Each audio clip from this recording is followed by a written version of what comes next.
हरे कृष्णा कृष्णा कृष्णा हरे हरे, हरे राम राम राम हरे हरे, हरे कृष्णा कृष्णा कृष्णा हरे हरे, हरे राम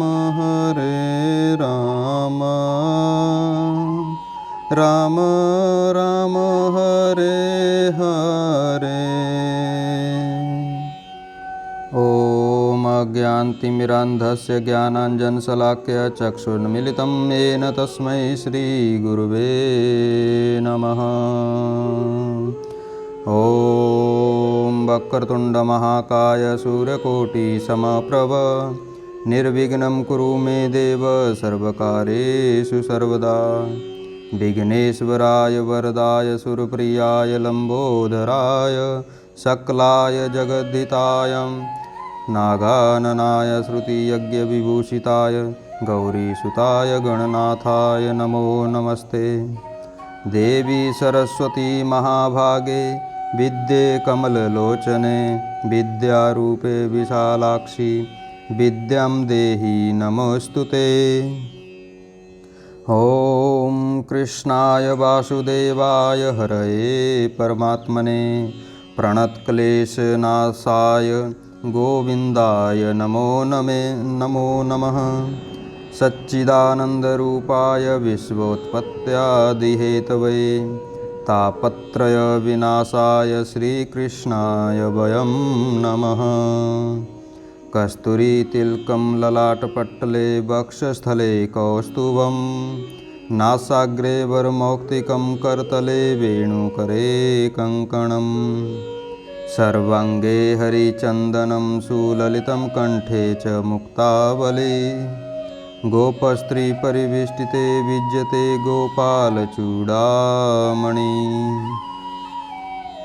मूकं करोति वाचालं पङ्गुं लङ्घ्यते गिरिरं यत्कृपातमः वन्दे परमानन्दमाधवम्। ईश्वरः परमः कृष्ण सच्चिदानन्दविग्रह अनादिरादिर्गोविन्द सर्वकारणकारणम्। हे कृष्ण करुणा सिन्धु दीनबन्धु जगत्पते गोपेश गोपिका कान्तं राधाकान्तं नमोस्तुते।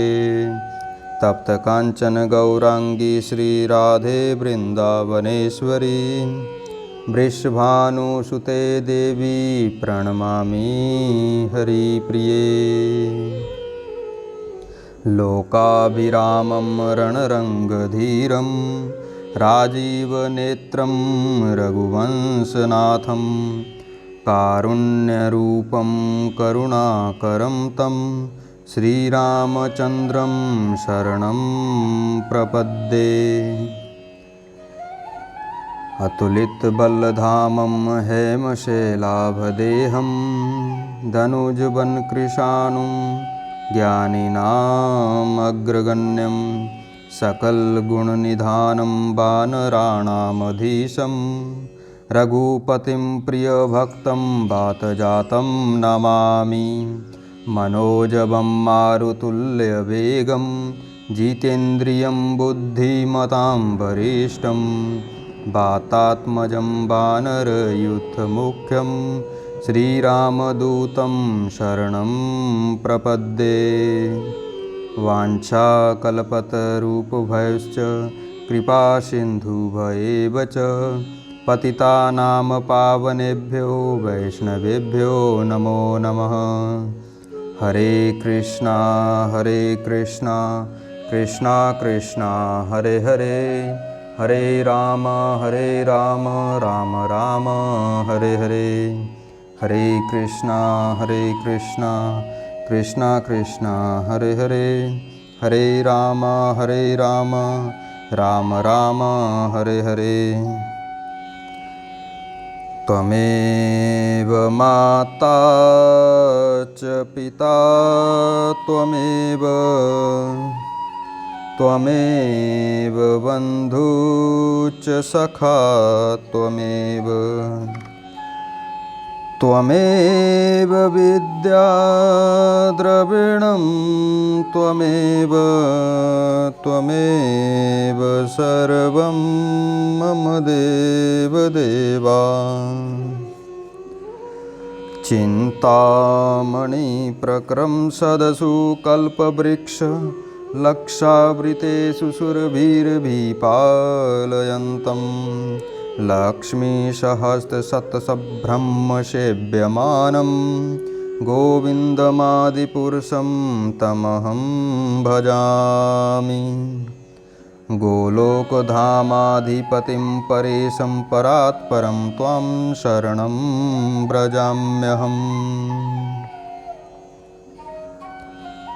प्राणी मात्र के हृदय में विराजमान श्री प्रिया प्रीतम ठाकुर जी को मेरा बारंबार प्रणाम है। आज हम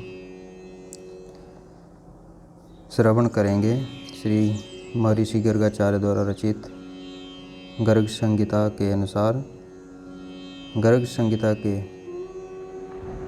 गोलोकखंड के अंतर्गत 7वें अध्याय में हम प्रवेश करेंगे, जिसमें हम आज श्रवण करेंगे कंस की दिग्विजय, शंबर, व्योमासुर, बाणासुर, वत्सासुर, काल यवन तथा देवताओं की पराजय।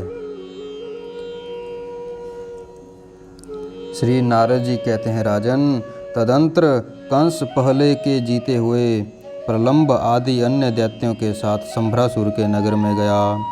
वहाँ उसने अपना युद्ध विषयक अभिप्राय कह सुनाया। संभ्रासुर ने अत्यंत पराक्रमी होने पर भी कंस के साथ युद्ध नहीं किया। कंस ने उन सभी अत्यंत बलशाली असुरों के साथ मैत्री स्थापित कर ली। त्रिकूट पर्वत के शिखर पर व्योम नामक एक बलवान असुर सो रहा था। कंस ने वहां पहुंचकर उसके ऊपर लात चलाई। उसने प्रहार से व्योमासुर की निंद्रा टूट गई और उसने उठकर सुदृढ़ बंधे हुए जोरदार मुक्कों से कंस पर आघात किया। उस समय उसके नेत्र क्रोध से लाल हो रहे थे। कंस और व्योमासुर में भयंकर युद्ध छिड़ गया। वे दोनों एक दूसरे को मुक्कों से मारने लगे। कंस के मुक्कों की मार से व्योमासुर अपनी शक्ति और उत्साह खो बैठा। उसको चक्कर आने लगा। यह देख कंस ने उसको अपना सेवक बना लिया। उसी समय मैं नारद वहाँ जा पहुँचा। कंस ने मुझे प्रणाम किया और पूछा, हे देव, मेरी युद्ध विषयक आकांक्षा अभी पूरी नहीं हुई है। मुझे शीघ्र बताइए, अब मैं कहाँ किसके पास जाऊँ? तब मैंने उससे कहा, तुम महाबली दैत्य बाणासुर के पास जाओ। मुझे तो युद्ध देखने का चाव रहता ही है। मेरी इस प्रकार की प्रेरणा से प्रेरित हो बाहुबल के मद से उन्मत्त रहने वाला कंस शोणितपुर गया। कंस की युद्ध विषयक प्रतिज्ञा को सुनकर महाबली बाणासुर अत्यंत कुपित हो उठा। उसने मेघ के समान गंभीर गर्जना करके पृथ्वी पर बड़े जोर से लात मारी। उसका वह पैर घुटने तक धरती में धंस गया और पाताल के निकट तक जा पहुंचा। ऐसा करके बाण ने कंस से कहा, पहले मेरे इस पैर को तो उठाओ। उसकी यह बात सुनकर मदोन्मत्त कंस ने दोनों हाथों से उसके पैर को उखाड़कर ऊपर कर दिया। उसका पराक्रम बड़ा प्रचंड था। जैसे हाथी गड़े हुए कठोर दंड का खंभे को अनायास ही उखाड़ लेता है, उसी प्रकार कंस ने बाणासुर के पैर को खींचकर ऊपर कर दिया। उसके पैर के उखड़ते ही पृथ्वी तल के लोक और पाताल, सातों पाताल हिल उठे। अनेक पर्वत धराशायी हो गए और सुदृढ़ दिग्गज भी अपने स्थान से विचलित हो उठे। अब बाणासुर को युद्ध के लिए उद्यत हुआ देख भगवान शंकर स्वयं वहां आ गए और सबको समझा बुझाकर युद्ध से रोक दिया। फिर उन्होंने बलि नंदन बाण से कहा, दैत्यराज, भगवान श्री कृष्ण को छोड़कर भूतल पर दूसरा कोई ऐसा वीर नहीं है जो युद्ध में इसे जीत सकेगा। परशुराम जी ने इसे ऐसा ही वर दिया है और अपना वैष्णव धनुष भी अर्पित कर दिया है। श्री नारद जी कहते हैं, राजन, यूँ कहकर साक्षात महेश्वर शिव ने कंस और बाणासुर में तत्काल बड़ी शांति के साथ मनोरम सौहार्द स्थापित कर दिया। तदंतर पश्चिम दिशा में महासुर वत्स नाम सुनकर कंस वहाँ गया। उस दैत्यराज ने बछड़े का रूप धारण करके कंस के साथ युद्ध छेड़ दिया। कंस ने उस बछड़े की पूंछ पकड़ ली और उसे पृथ्वी पर दे मारा। इसके बाद उसके निशाभूत पर्वत को अपने अधिकार में करके कंस ने मल्लेच्छ देशों पर धावा किया और मेरे मुख से महाबली दैत्य कंस के आक्रमण का समाचार सुनकर काल यवन उसका सामना करने के लिए निकला। उसकी दाढ़ी मूंछ का रंग लाल था और उसने हाथों में गदा ले रखी थी। कंस भी लाख भार लोहे की बनी हुई अपनी गदा लेकर यवन राज पर चलाई और सिंह के समान गर्जना की। उस समय कंस और काल यवन में बड़ा भयानक गदा युद्ध हुआ। दोनों की गदाओं से आग की चिंगारियां बरस रही थी। वे दोनों गदाएं परस्पर टकराकर चूर चूर हो गई। तब कंस ने काल यवन को पकड़कर उसे धरती पर दे मारा और पुनः उठकर उसे पटक दिया। इस तरह उसने उस यवन को मृतक तुल्य बना दिया। यह देख काल यवन की सेना कंस पर बाणों की वर्षा करने लगी। तब बलवान दैत्यराज कंस ने गदा की मार से उस सेना का कचुम्बर निकाल दिया। बहुत से हाथियों, घोड़ों, उन्मत्त उत्तम रथों और वीरों को धराशायी करके गदा युद्ध करने वाले वीर कंस सम्रांगण में मेघ के समान गर्जना करने लगा। फिर तो सारे मल्लेच्छ सैनिक रणभूमि छोड़कर भाग निकले। कंस बड़ा नीतिज्ञ था। उसने भयभीत होकर भागते हुए मल्लेच्छों पर आघात नहीं किया। कंस के पैर ऊंचे थे, दोनों घुटने बड़े थे, जंघाएं खंभों के समान जान पड़ती थी। उसका कटी प्रदेश पतला, वक्ष स्थल किवाड़ों के समान चौड़ा और कंधे मोटे थे। उसका शरीर हृष्ट पुष्ट, कद ऊंचा और भुजाएं विशाल थी। नेत्र प्रफुल्ल कमल के समान प्रतीत होते थे। सिर के बाल बड़े बड़े थे, देह की कांति अरुण थी। उसके अंगों पर काले रंग का वस्त्र सुशोभित था। मस्तक पर किरीट, कानों में कुंडल, गले में हार और वक्ष पर कमलों की माला शोभा दे रही थी। वह प्रलय काल के सूर्य की भांति तेजस्वी जान पड़ता था। खड्ग, तुणीर, कवच और मुद्गर आदि संपन्न धनुर्धर एवं मदमत वीर कंस देवताओं को जीतने के लिए अमरावती पुरी जा चढ़ा। चाणूर, मुष्टिक, अरिष्ट, शल्य, तोसल, केशी, प्रलंब, बक, द्विद, तृणावृत, अघासुर, कूट, भौम, बाण, संबर, व्योम, धेनुक और वत्स नामक असुरों के साथ कंस ने अमरावती पुरी पर चारों ओर से घेरा डाल दिया। कंस आदि असुरों को आया देख त्रिभुवन सम्राट देवराज इंद्र समस्त देवताओं को साथ ले रोषपूर्वक युद्ध के लिए निकले। उन दोनों दलों में भयंकर एवं रोमांचकारी तुमुल युद्ध होने लगा। दिव्य शस्त्रों के समूह तथा चमकीले तीखे बाण छूटने लगे। इस प्रकार शस्त्रों की बौछार से वहाँ अंधकार सा छा गया।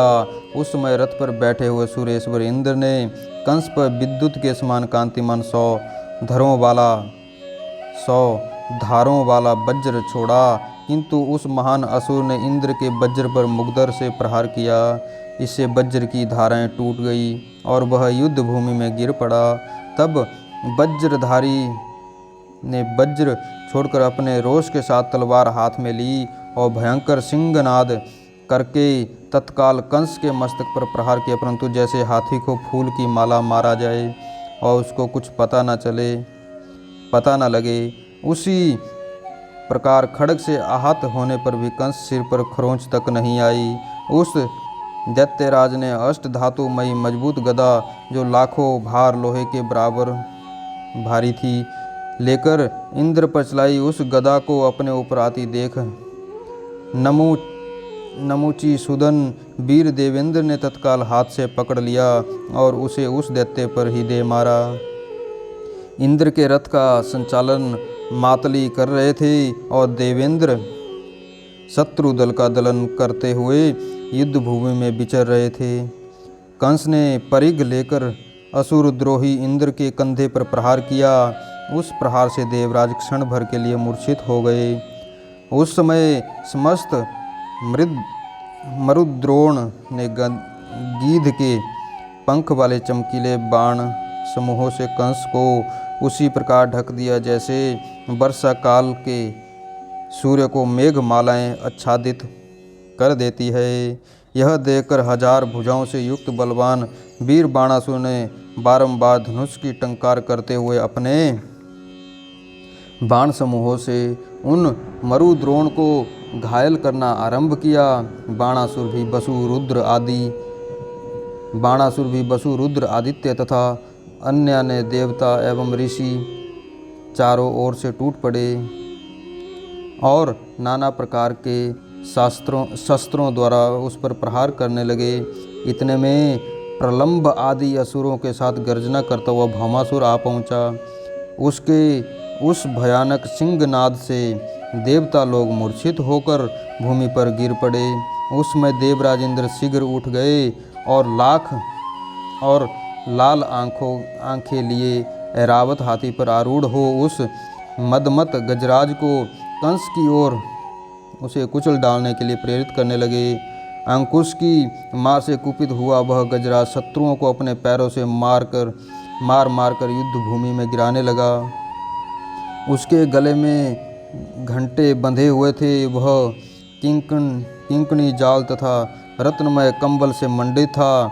गोरोचन, सिंदूर और कस्तूरी से उसके मुखमंडल पर पत्र रचना की गई थी। कंस ने निकट आने पर उस महान गजराज के ऊपर सुदृढ़ मुक्के से प्रहार किया। साथ ही उसने सम्रांगण में देवराज इंद्र पर भी दूसरे मुक्के का प्रहार किया।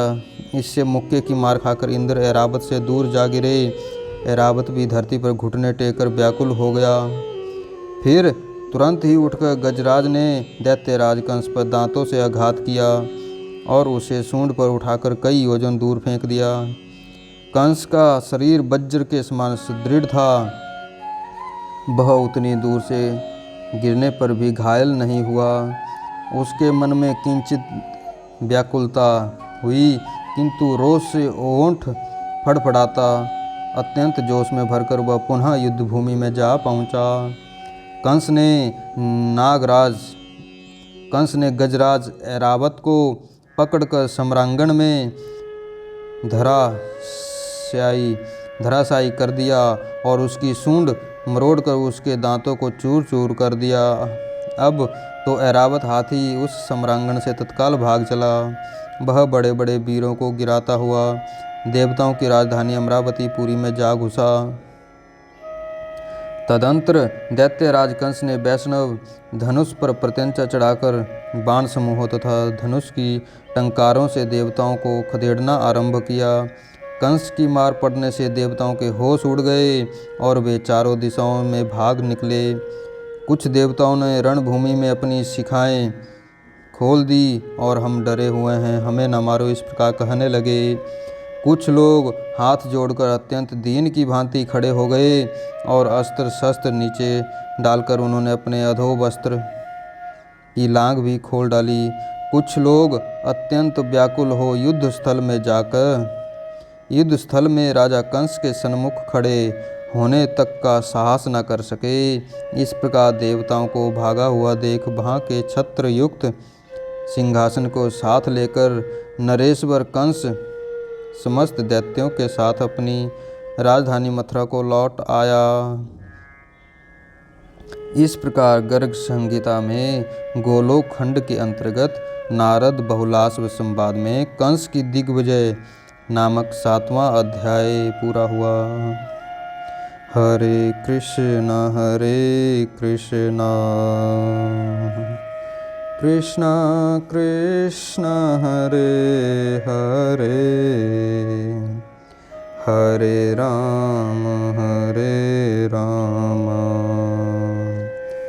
राम राम हरे हरे, हरे कृष्णा कृष्णा कृष्णा हरे हरे, हरे राम राम राम हरे हरे। श्री कृष्ण चरण कमलेभ्यो अर्पणमस्तु।